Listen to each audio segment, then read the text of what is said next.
बिस्मिल्लाहिर्रहमानिर्रहीम। Hand writing studio के साथ मैं हूं मोहम्मद इब्राहिम। आज की वीडियो आपके लिए बहुत ही इंटरेस्टिंग और बहुत ही ख़ास है। आज की वीडियो में हम आपको कट मार्कर का तरीक़ेकार और कट मार्कर का इस्तेमाल बताएंगे। कट मार्कर को पकड़ने का तरीका, कट मार्कर से हैंडिंग्स देने का तरीका या कट मार्कर से लिखने का तरीका आपको आज की वीडियो में हम आपको बताएंगे कि कट मार्कर के साथ खूबसूरत हैंडिंग्स किस तरीके के साथ देनी है या कट मार्कर के साथ खूबसूरत कैसे लिखा जा सकता है। तो आपने इस वीडियो को एंड तक देखना है। गाइस, ये मैंने कुछ अदाद लिखे हैं हरूफ तहज्जी के हवाले से। आपने इन हरूफ को अच्छे तरीके के साथ देख लें, ठीक है। आगे चलकर मैं आपको इसका तरीक़ेकार भी बताता हूँ कि मार्कर को पकड़ने का तरीका और कट मार्कर के साथ इन हरूफ को किस तरीके के साथ लिखा जाता है। तो आपने क्लॉकवाइज तरीका, आपने नून शेप की तरह आपने क्लॉकवाइज के तरीके आपने इस तरीके के साथ करने हैं और एंटी क्लॉकवाइज आपने इस तरीके के साथ ये वाली जो शेप्स हैं इस तरह आपने बनानी है। आगे चलकर मैं आपको क्लॉकवाइज भी बताऊंगा कि क्लॉकवाइज तरीका क्या होता है और एंटी क्लॉकवाइज। तो आपने इस वीडियो के साथ जुड़े रहना है एंड तक, ठीक है। सबसे पहले गाइज आपने ये वाली जो कट मार्कर है ये मास्टर वालों की लेनी है। इस कट मार्कर की आप शेप देख लें, ठीक है। तो इसके जो कट हैं वो आपने सबसे पहले देख लेने हैं कि कट मार्कर के जो कटिंग वाली साइड है या कटिंग वाले जो दोनों हिस्से हैं वो सही तरीके से कटे हुए हैं या इनमें थोड़ी सी गड़बड़ है, ठीक है। तो ये आप देख लें। जो इस वाली साइड है, ठीक है, ये वाली मार्कर 605 है, ठीक है। ये आप कट मार्कर देख लें, बहुत ही प्यारा कटा हुआ है, ठीक है। दूसरी साइड पे जो कट मार्कर है वो है 604, ठीक है। ये देख लें, ये कट मार्कर ये कटा हुआ है, ये भी बहुत उम्दा कटा हुआ है, ठीक है। तो सबसे पहले आपने इनकी कटिंग देख लेनी है कि किस तरीके के साथ कटे हुए हैं। उसके बाद गाइस आपको कट मार्कर का जो पकड़ने का अंदाज़ है वो आपको आना चाहिए कि कट मार्कर को हम पकड़ने का जो तरीका है वो क्या है और हम किस तरीके के साथ पकड़ते हैं। जो कट मार्कर के पकड़ने का तरीका है या अंदाज़ है वो क्या है, ठीक है।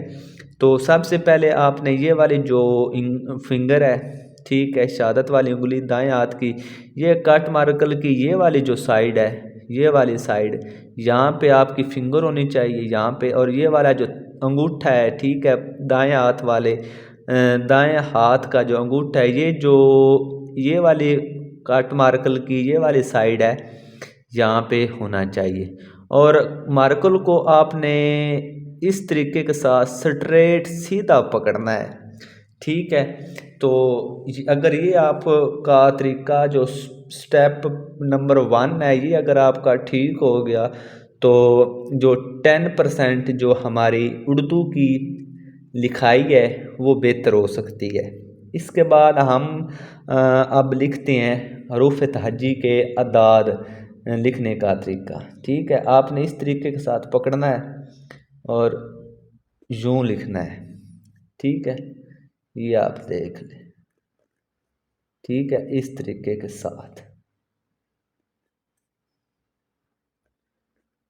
आपने कट मार्कर पे फोर्स भी नहीं लगानी, ठीक है। नरम तरीके से आपने इसको पकड़ना है और अपना काम करना है, ठीक है।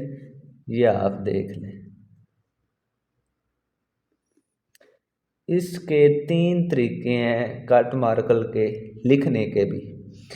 एक जो तरीका है ये वाला है, ठीक है, और एक है ये वाला, ठीक है। उसके बाद जो है एक ये वाला, ठीक है।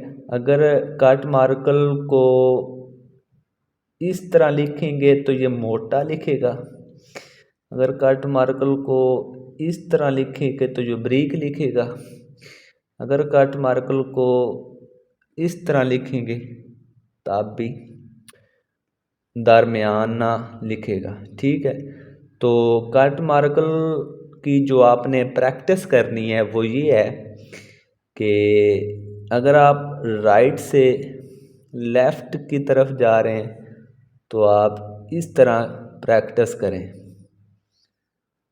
इस तरह करके। ठीक है, इस तरह। अगर आप राइट से लेफ़्ट की तरफ आ रहे हैं तो आप इस तरह प्रैक्टिस करें।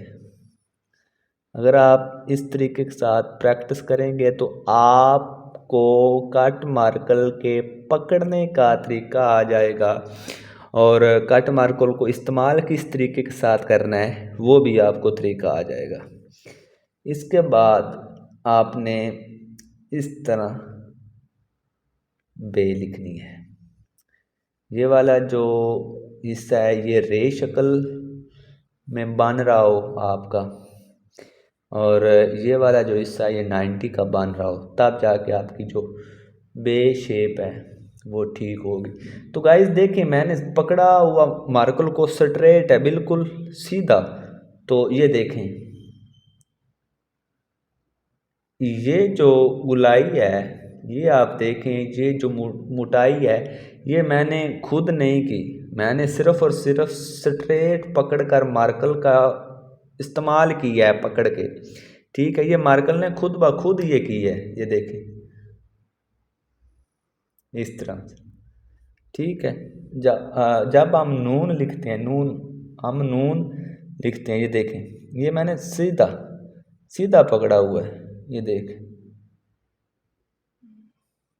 ये जो मोटाई है ये मैंने नहीं की, ये कट मार्कल के पकड़ने का अंदाज है, तरीका है। ये कट मार्कल ने ये मोटाई की है खुद। फिर से देखें ये, ठीक है। इसके बाद क्लॉकवाइज और एंटी क्लॉकवाइज। क्लॉकवाइज तरीका जिस तरह टाइम होता है एक, ठीक है, ये देखें, ये मैंने एक घड़ी बनाई है, ये देखें, मिसाल आपको देने लगा हूँ। यहाँ से 1 2 3 4 5 6 7 8 9 10 11 12। ठीक है, अगर आप ये वाला जो तरीका है ये क्लॉकवाइज है, ये वाला तरीका क्लॉकवाइज है, ये देखें, ये वाला जो तरीका है ये क्या है, क्लॉकवाइज। ये क्या है, क्लॉकवाइज, क्लॉकवाइज तरीका है। अगर हम यहाँ से शुरू करें गिनना, यहाँ से, तो ये एंटी क्लॉकवाइज बन जाएगा। ठीक है, एंटी क्लॉकवाइज, ये देखें, ये क्या है तरीका, एंटी क्लॉकवाइज।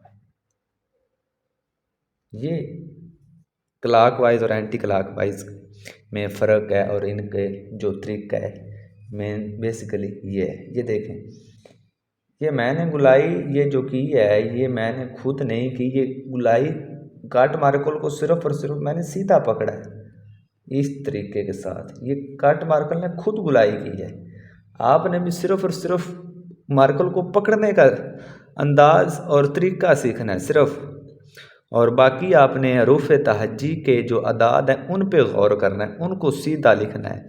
जब तक आपकी ये हरूफ तहज्जी के जो अदाद हैं या हरूफ हैं, जब तक ये सीधे नहीं हो जाते, जब तक ये आप सीख नहीं लेते, तब तक मैं आपको ये इन वीडियोस को नहीं छोड़ूंगा, जब तक आपकी हैंड राइटिंग बेहतर नहीं होती।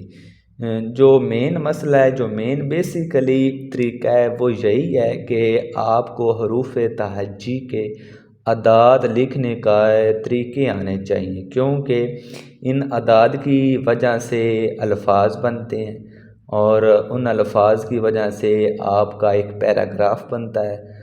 जब आपके ये हरूफ ही ठीक नहीं होंगे, ठीक है, ये अदाद ही ठीक नहीं होंगे, ठीक है, इनको अगर आप अच्छे तरीके के साथ सीखेंगे नहीं, उल्टे टेढ़े मेढ़े अगर आप लिख देंगे तो आपकी उर्दू की लिखाई जो है वो कैसे ठीक होगी। ठीक है, तो आपने सबसे पहले कट मार्कर के पकड़ने का तरीका और उसके बाद हरूफ तहजी लिखने का तरीका, ठीक, इन अदाद को सीखें। उसके बाद आप पैरा अल्फाज बनाएं, अल्फाज बनाने के बाद आप पैराग्राफ लिखें, फिर जाके आपकी हैंड राइटिंग में सुधार पैदा होगा, बेहतर होगी। ठीक है, इसके बाद हम जीम लिखते हैं। ये देखें, आपने ये 7 का स्ट्रोक, ये 7 की शेप बना लेनी है। उसके बाद ये एंटी क्लॉकवाइज, ये देखें एंटी क्लॉकवाइज उस पर नाफज कर देना है। अब फिर से देखें, ये 7 की शेप, उसके बाद ये एंटी क्लॉकवाइज। ठीक है, फिर से ये 7 की शेप, उसके बाद ये एंटी क्लॉकवाइज। ठीक हो गया। इसके बाद क्लॉकवाइज, ये देखें, ये सीन के दंदाने, उसके बाद ये क्लॉकवाइज, ये देखें, ये देखें 3 दंदाने, उसके बाद ये क्लॉकवाइज। ठीक है, फिर से ये 3 स्ट्रोक, उसके बाद ये क्लॉकवाइज, ये 3 स्ट्रोक, उसके बाद ये क्लॉकवाइज। ठीक है, तो ये हमारी वीडियो है। इस वीडियो में मैं उम्मीद करता हूँ कि ये वीडियो आपको बहुत ही अच्छी लगी होगी। इस तरीके को फॉलो करें जो मैंने बताया है। ठीक है, इंशाल्लाह आपकी लिखाई महीनों में नहीं, इंशाल्लाह दिनों में बेहतर होगी। और आप मुझे दुआएं देंगे कि सर ये जो तरीका या ये जो मेथड आपने हमें समझाया है, जो हमारे ज़हन में आपने बिठाया है, ये तरीका हमने अपनाया है और इंशाल्लाह हमारी लिखाई बेहतर हुई है। ठीक है, आप मुझे दुआएं देंगे। तो मेरी आपसे रिक्वेस्ट है कि आप इस मेथड को इस्तेमाल करें। और इस वीडियो को अभी तक लाइक नहीं किया तो लाइक तो बनता है ना यार, इतनी मेहनत की है। और अगर आपने इस चैनल को सब्सक्राइब नहीं किया तो सब्सक्राइब कर दें, बेल आइकन को भी दबा दें ताकि हमारी आने वाली हर वीडियो आप तक बआसानी पहुंच सके। वस्सलाम।